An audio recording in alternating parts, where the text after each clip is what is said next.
Hello friends. तो आज का ये वीडियो एक डिमांडिंग वीडियो। तो मेरे पास एक भाई ने कमेंट किया था, उन्होंने बोला कि सर फीवर में कौन सी एंटीबायोटिक है वो दे सकते हैं। तो चलिए फिर आज हम बिल्कुल डिटेल में स्टडी करने वाले हैं कुछ ऐसी स्पेशल एंटीबायोटिक के बारे में जो कि फीवर में ज़्यादातर यूज़ की जाती हैं।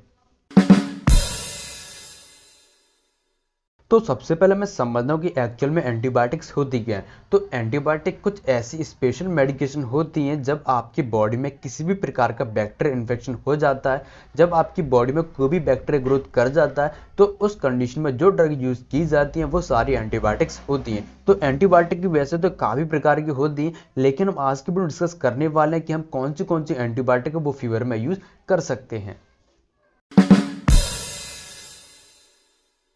तो चलिए अब हम बात कर लेते हैं कि हमें एंटीबायोटिक क्यों यूज़ करनी पड़ती है, वाई एंटीबायोटिक्स। तो यहाँ पे देखिए, एंटीबायोटिक जैसा कि मैंने आपको इसके बारे में थोड़ा सा बता दिया है कि जब आप कोई भी मेडिकेशन लेते हैं, अगर हम बात करें यहाँ पे फीवर की, तो अगर आपको बुखार काफ़ी लंबे समय से आ रहा है तो आप उस टाइम में क्या करेंगे कि आप पैरासीटामोल खा लेंगे या कोई ऐसी आइबुप्रोफेन वाली टैबलेट आप ले लेते हैं। लेकिन जब आप 3 से 4 दिन तक उनको खा लेते हैं तो उस कंडीशन में आपका बुखार है फिर भी ट्रीट नहीं होता है, तो उस कंडीशन में आपको डॉक्टर साथ में कुछ एंटीबायोटिक्स भी देते हैं। तो वही एंटीबायोटिक हम आज की वीडियो में डिस्कस करने वाले हैं।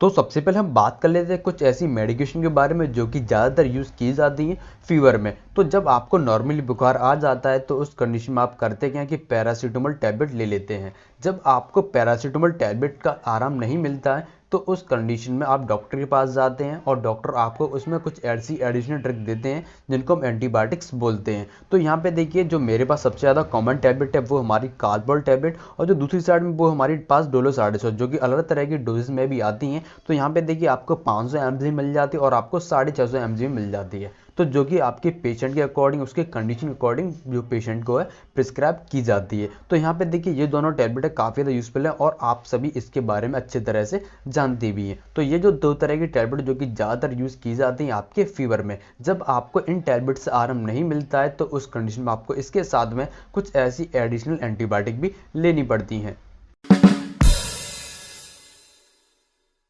तो जो सबसे पहली एंटीबायोटिक टैबलेट है वो हमारी सिबेक्सिम टैबलेट, जो कि काफ़ी ज़्यादा फेमस है और काफ़ी ज़्यादा पॉपुलर है। और ये जो टैबलेट है, ये जो टैबलेट आपको हमेशा डॉक्टर की एडवाइस पर ही यूज़ करनी है, जो भी मैं आपको एंटीबायोटिक्स बताने वाला हूँ। तो यहाँ पे देखिए, जो कि आपको मार्केट में महासेप 200 के नाम से मिल जाती है और अलग कंपनी इसको मैन्युफैक्चर कर दी है। जो कि सबसे ज़्यादा बेस्ट कंपनी है वो है यहाँ पे मैनकाइंड कंपनी, जो कि इसको मैन्युफैक्चर कर दी है। तो ये जो टैबलेट है जो कि सिबेक्सिम के नाम से काफ़ी ज़्यादा पॉपुलर है, तो आप इसका भी यूज़ कर सकते हैं। और अगर हम बात करें इसकी डोज की, तो आपको ये टैबलेट दिन में 2 बार सुबह शाम खाना खाने के बाद लेनी होती है। तो ये जो टैबलेट है जो मैंने आपको डोजेस बताई हैं, ये एक 18+ जो बंदे होते हैं उनके लिए है। तो यहाँ पे देखिए, ये जो टैबलेट है आप इसका भी यूज़ कर सकते हैं फीवर वाली कंडीशन में।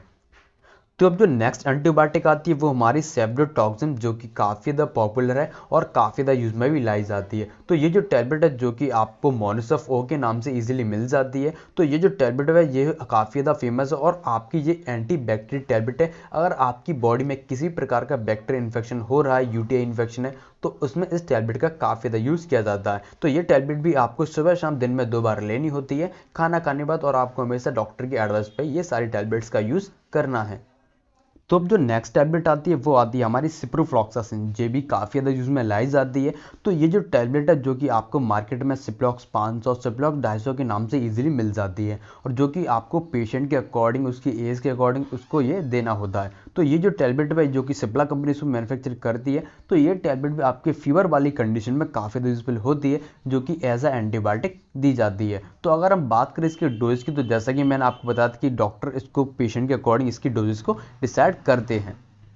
तो अब जो नेक्स्ट एंटीबायोटिक आती है वो आती है हमारे क्लिंडामाइसिन, जो कि काफ़ी ज़्यादा पॉपुलर है। तो ये जो टैबलेट है इन सभी से एक हैवी एंटीबायोटिक की कैटेगरी में रखी गई है। तो ये टैबलेट भी काफ़ी ज़्यादा यूज में लाई जाती है, जो कि आपको मार्केट में क्लिनाटाइम 300 के नाम से इजीली मिल जाती है। ये जो टैबलेट है आपको हमेशा डॉक्टर की एडवाइस पर ही यूज़ करनी है। और अगर हम बात करें इसके डोज की, तो आपको ये टैबलेट सुबह शाम दिन में 2 बार लेनी होती है खाना खाने के बाद।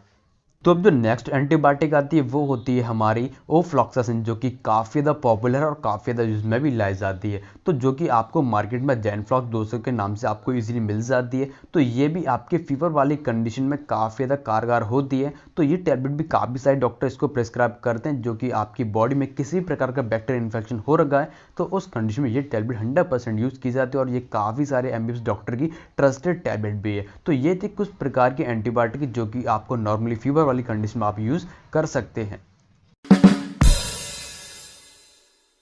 तो चलिए अब हम बात कर लेते हैं इसके कुछ साइड इफेक्ट के बारे में। जो भी मैंने आपको एंटीबायोटिक बताई है वो किसी न किसी प्रकार के साइड इफेक्ट प्रोड्यूस कर सकती हैं। तो यहाँ पे जो सबसे पहला साइड इफेक्ट आता है वो होता है हमारा डायरिया के, कि आपको लूज मोशन हो सकते हैं। तो फिर जो नेक्स्ट है वो हमारा नौशिया, आपको जी मचलाने जैसी कंडीशन हो सकती है और आपको उल्टियाँ भी कभी कभी हो सकती हैं। फिर जो नेक्स्ट है वो होता है हमारा रेजेस, आपके स्किन पर रेसेस पड़ सकते हैं, लाल दाने पड़ सकते हैं, आपको इचिंग हो सकती है और कभी कभी तो आपके स्टमक में इरिटेशन भी होती है, आपके पेट में दर्द भी हो सकता है। तो ये थे कुछ प्रकार के साइड इफेक्ट जो कि आपको नॉर्मली एंटीबायोटिक को लेने के बाद देखने को मिल सकते हैं। तो उम्मीद करता हूँ आपको ये वीडियो इन्फॉर्मेशन काफी ज़्यादा पसंद आई हुई। तो प्लीज वीडियो को लाइक कर दीजिए और ऐसी न्यू अपडेट के लिए चैनल को सब्सक्राइब जरूर कर लीजिए। और आप मुझे कमेंट करके बता सकते हैं कि मैं अगली वीडियो किस टॉपिक पे लाऊं, ताकि आपको और नई जानकारी मिल सके।